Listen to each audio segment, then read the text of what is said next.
పట్టణాల్లో వ్యర్థాల సేకరణ సరిగ్గా లేదని, ఘన వ్యర్థాల యాజమాన్యాలను విధిగా చేపట్టాలని సీఎం జగన్ 2019 అక్టోబర్లో పురపాలక శాఖపై నిర్వహించిన సమీక్షలో అధికారులకు ఆదేశాలిచ్చారు. గార్బేజ్ స్టేషన్ల నిర్వహణలో అత్యుత్తమ విధానాలు పాటించాలని గతేడాది అక్టోబర్ 7న మరోసారి సూచనలు చేశారు. ముఖ్యమంత్రి మాటలు, అధికారులకు ఆయనిచ్చిన ఆదేశాలు వింటే రహదారులపై ఇక చెత్త కనిపించదని, పట్టణాల్లో పరిశుభ్రమైన వాతావరణం నెలకొంటుందన్న అభిప్రాయం కలగడం సహజం. కానీ 4.5 వ్యవధిలో వైకాపా ప్రభుత్వం ఇల్లు, దుకాణాల నుంచి చెత్త సేకరిస్తున్నందుకు ప్రతి నెలా ప్రజల ముక్కుపిండి వినియోగ రుసుములు వసూలు చేయడం కంటే గొప్పగా చేసిందేమీ లేదు. పట్టణాల్లో పోగుపడుతున్న చెత్త నుంచి ఎరువులను తయారు చేసే కేంద్రాల నిర్వహణపై దృష్టి నిలపడం లేదు. డంపింగ్ యార్డుల్లో దశాబ్దాలుగా పేరుకుపోయిన వ్యర్థాల తొలగింపు పనులు నత్తకు నడకలు నేర్పుతున్నాయి. ఇక ఇళ్లల్లో మరుగుదొడ్ల నుంచి వచ్చే వ్యర్థాల శుద్ధి కేంద్రాల ఏర్పాటు కొన్ని పట్టణాలకే పరిమితమైంది. నదుల్లో, చెరువుల్లో నేరుగా కలుస్తున్న మురుగునీటిని శుద్ధి చేసేందుకు ఉద్దేశించిన ప్లాంట్ల నిర్మాణము ఇంకా పూర్తి కాలేదు. భూగర్భ మురుగునీటి వ్యవస్థ అందుబాటులో లేని చోట్ల కాలువల్లో ప్రవహించే మురుగునీటిని శుద్ధి చేసే ప్రాజెక్టు కూడా పట్టాలెక్కలేదు. దాదాపు 65 పుర, నగరపాలక సంస్థల్లో మురుగునీటిని నేరుగా నదుల్లోకి వదులుతున్నారు. ఈ తీరును జాతీయ హరిత ట్రైబ్యునల్ అనేక సందర్భాల్లో తప్పుబట్టింది. సమస్య పరిష్కారానికి నదులకు, చెరువులకు సమీపంలో మురుగునీటి శుద్ధి కేంద్రాలు ఏర్పాటు చేయాలన్న ప్రభుత్వ నిర్ణయం ఇప్పటికీ పూర్తిగా అమలవ్వలేదు. తొలిదశలో 28 పట్టణాల్లో ఎస్టీపీలను నిర్మించాలనుకున్నా పూర్తిస్థాయిలో పనులు మొదలవలేదు. ఇందులో కేంద్ర, రాష్ట్ర ప్రభుత్వాలతో పాటు స్థానిక సంస్థలు కూడా వాటా నిధులు సమకూర్చాలి. ఆదాయం సరిగా లేని మున్సిపాలిటీలు చేతులెత్తేస్తున్నాయి. దాంతో ఉమ్మడి కర్నూలు, ప్రకాశం, అనంతపురం, ఉభయ గోదావరి, కృష్ణా, గుంటూరు జిల్లాల్లో చాలా చోట్ల మురుగునీటిని నదుల్లోకి వదిలేస్తున్నారు.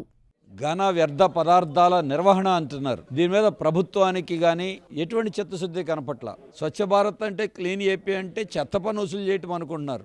ఏ టౌన్కైనా వెళ్ళండి, చెత్త కొండల్లాగా కనపడుతున్నాయి. డ్రైనేజీ కాలువల్లో కలిపేస్తున్నారు, నదుల్లో కలిపేస్తున్నారు. సాలిడ్ వేస్ట్ మేనేజ్మెంట్లో అనేక ప్రయోగాలు సక్సెస్ అయ్యి ఉన్నప్పుడు మన భారతదేశంలో ఎందుకు చేయలేరు? గతంలో పెట్టిన చెత్త నుండి ఎరువు తయారు చేసే ప్లాంట్లు మూతబడిపోయినాయి. చెత్త నుండి విద్యుత్ అన్నారు, ఆ ప్లాంట్లు పెడుతున్నా ఉన్నారు. 3 జిల్లాలు 4 జిల్లాలకి కలిపి. నిజంగా వాటిల్లో అంత ప్రాసెస్ జరుగుతుందా?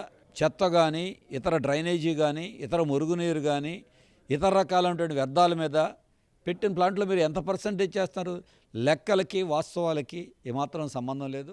రాష్ట్రంలో 123 పుర, నగరపాలక సంస్థలు, నగర పంచాయతీల్లో రోజు 6,980 మెట్రిక్ టన్నుల వ్యర్థాలు ఉత్పత్తి అవుతున్నాయి. వీటిలో దాదాపు 2,000 మెట్రిక్ టన్నులు విశాఖ, గుంటూరులోని ఎనర్జీ తయారీ సంస్థలకు, సిమెంట్ తయారీ కంపెనీలకు వెళ్తున్నాయి. మిగిలిన 4,980 మెట్రిక్ టన్నుల వ్యర్థాల్లో ప్లాస్టిక్ వస్తువులు వేరు చేయగా, మిగిలే తడి చెత్త నుంచి ఎరువులను తయారు చేసి పారిశుద్ధ్య సమస్యకు పరిష్కారం చూపాలని గత ప్రభుత్వ హయాంలో భారీ ప్రణాళిక తయారు చేశారు. ఇందులో భాగంగా అప్పట్లో 39 పట్టణాల్లో చెత్త నుంచి ఎరువుల తయారీ కేంద్రాలు ప్రారంభించారు. ఘన వ్యర్థాల నిర్వహణలో బొబ్బిలి, కాకినాడ, విజయవాడల్లో ఉత్తమ విధానాలను అవలంబిస్తున్నట్లు నీతి ఆయోగ్ సైతం గుర్తించి అప్పట్లో అభినందించింది.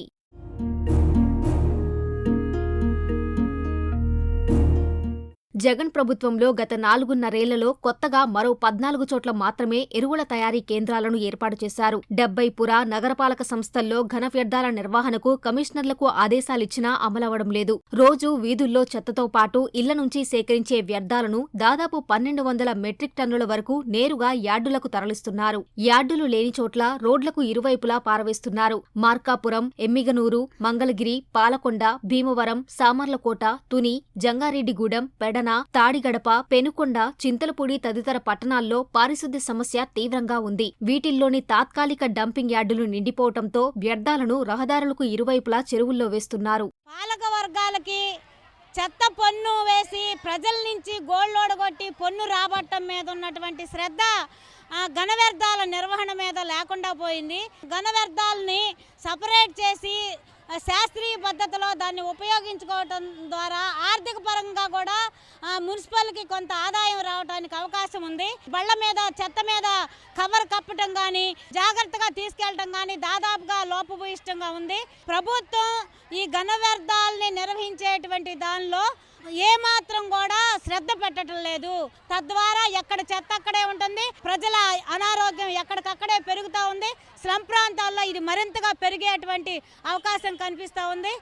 దీని మీద శ్రద్ధ పెట్టాల్సిన అవసరం ఉంది. సెప్టిక్ ట్యాంకులు నిండాక వాటిలోని నీటిని శుద్ధి చేసేందుకు 32 పట్టణాల్లో సెప్టేజ్ ట్రీట్మెంట్ ప్లాంట్ల ఏర్పాటు 5 చోట్లకే పరిమితమైంది. నర్సాపురం, రాజాం, బొబ్బిలి, పలమనేరు, వినుకొండల్లో వీటిని ఏర్పాటు చేశారు. సెప్టిక్ ట్యాంకుల్లో నీటిని ప్రత్యేక వాహనాల ద్వారా ప్లాంట్లకు తీసుకొస్తారు. శుద్ధి చేశాక వచ్చిన నీటిని మొక్కలు పెంపకానికి వినియోగిస్తారు. ఇలాంటి ప్లాంట్లు మరో 13 చోట్ల ఏర్పాటుకు ఇటీవలే టెండర్లు పిలిచారు. ప్లాంట్లు అందుబాటులో లేని చోట ట్యాంకుల్లోని నీటిని వాహనాల్లో తెచ్చి నదుల్లో, చెరువుల్లో వదిలేస్తున్నారు. దాంతో నీటి కాలుష్యంతో పాటు పర్యావరణ సమస్యలు తలెత్తుతున్నాయి. సాలూరు, అనకాపల్లి, తుని, మంగళగిరి, జగ్గైపేట, ఉయ్యూరు, హిందూపురం, ఒంగోలు, కావలి, నెల్లూరు, ఏలూరు తదితర పట్టణాలను ఇలాంటి సమస్యలు వేధిస్తున్నాయి.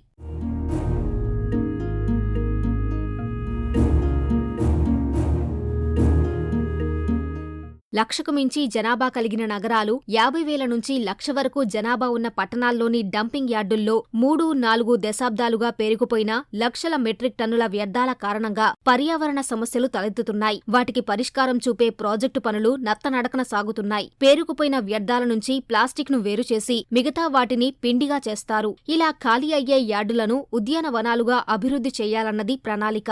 తొలిదశలో 32 యార్డుల్లో 86 లక్షల మెట్రిక్ టన్నుల వ్యర్థాలను బయో మైనింగ్ విధానం ద్వారా ప్రాసెస్ చేసేందుకు కేంద్ర ప్రభుత్వం రాష్ట్రానికి 316 కోట్ల రూపాయలు కేటాయించింది. 1,00,000 కంటే మించి జనాభా కలిగిన నగరాలకు ప్రాజెక్టు వ్యయంలో 33%, 1,00,000 కంటే తక్కువ జనాభా గల పట్టణాలకు 50% చొప్పున కేంద్రం నిధులు ఇచ్చింది. మిగతా మొత్తాలను రాష్ట్ర ప్రభుత్వమే సమకూర్చాలి. రాష్ట్ర వాటా నిధులు సరిగా కేటాయించని కారణంగా అనేక చోట్ల ఇందుకు సంబంధించిన పనులు మందకోడిగా సాగుతున్నాయి.